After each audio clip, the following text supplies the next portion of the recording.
Yes, yes, yes, yes. The hive has gone wild and beautiful things happened. Okay, where is Miss Maxwell? Catherine, oh, there she is right there. She's trying to be shy, you guys. So this lovely young lady that I'm bringing up to the stage right now, her name is Katherine Maxwell, and she is, and please correct me if I'm wrong, the founder, one of the founders, the founder of the Hive that's gone wild, Hivewild. So, Catherine, you may not know, one of my favorite things to do is to talk to dancers because we never get to hear from dancers. So you're gonna have to tell me just some very abbreviated version of your life story, where you're from, when you started to dance, why you started this company, and then you can talk about that piece. Yeah, and go ahead. So where you're from, why you dance. Hi, everybody. I'm from Atlanta, Georgia, born and raised, and have been in New York for the past 14 years. I studied dance in college down there and came up to New York soon after. And as a young dancer does, out of survival, when you're auditioning and looking for jobs, you start making work on the side. And candidly, it started going really well. And I was provided opportunities to start presenting work. And a number of kismet and charmed moments came together, and so Hivewild was formed just 10 years ago. We celebrate 10 years this year. It's very exciting. Yeah, so that's the beginnings of Hivewild. What forms of dance did you study, and what are your favorite forms now?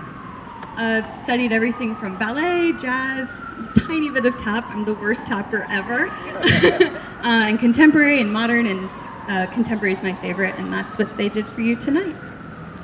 Okay, so this piece, what came first, the music, the costumes, or the choreography? For me, it's always the choreography.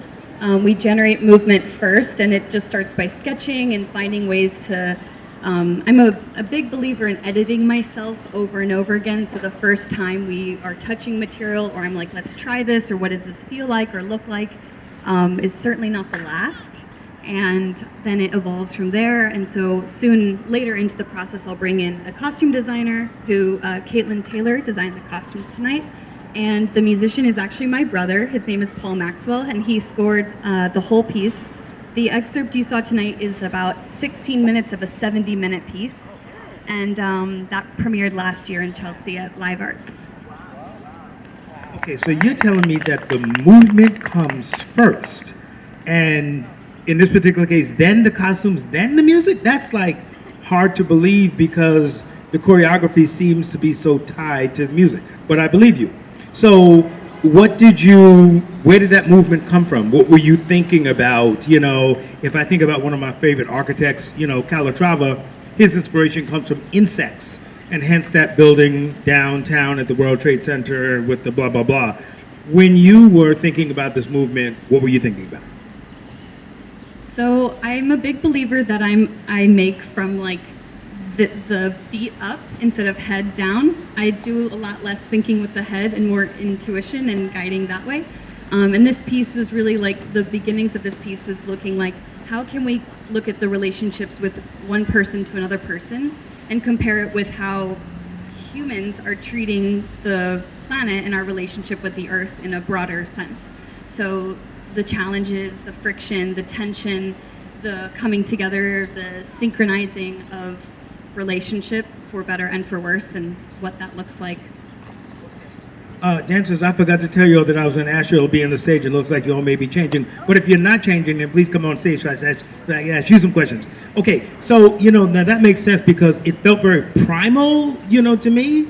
You know, and then there was that person, that Puck-like person. That's the person who kind of came to mind, you know, when I saw them over there and stuff, having that little kind of conversation / conflict with that person before they were kind of, you know, brought back into the fold. That may have just been all my vivid imagination. So tell me a little bit more story-wise what was going on there.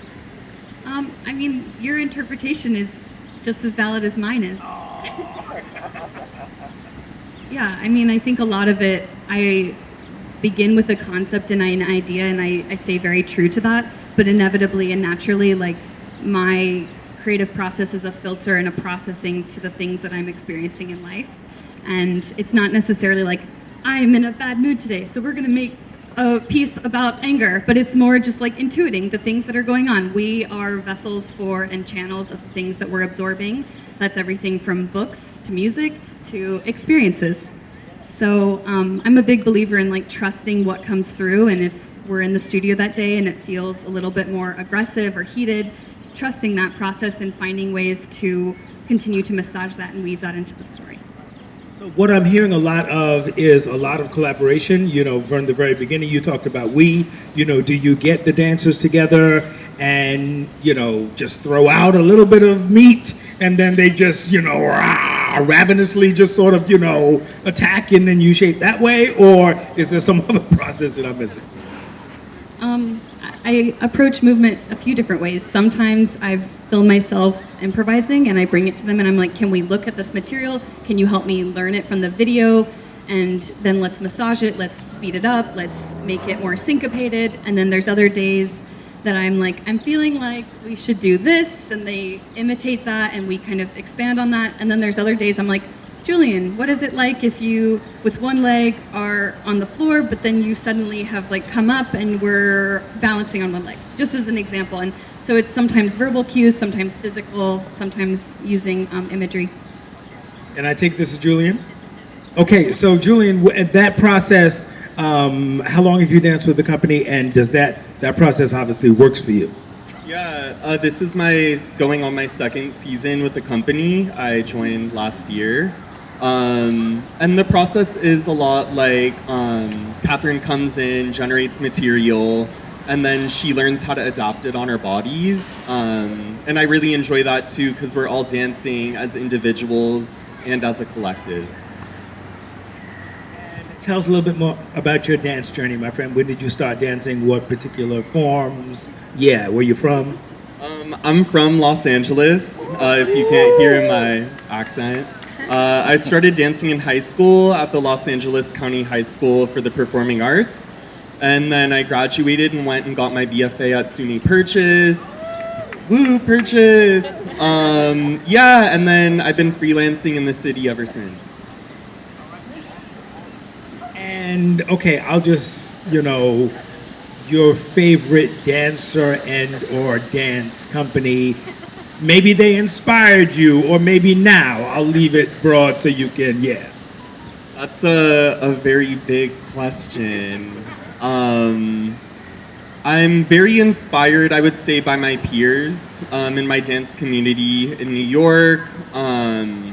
Lots of talented artists that I dance with, and I feel like being in this company and stuff, it's hard to give you just one answer, but for real, it's like dancing with my peers and stuff. They provide so much information and seeing other shows. Yeah. I don't know how else to better. Look, peer inspiration is a beautiful thing. You know, sometimes you look at people and you go, wow, they've unlocked all of that. I might be able to unlock all of that, you know? So, and you know, Purchase is just a dance factory. You know, like what? Y'all dumping those people out into the field.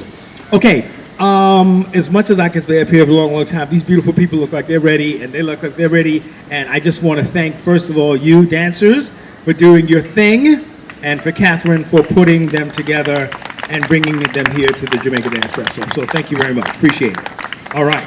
You're welcome. Okay.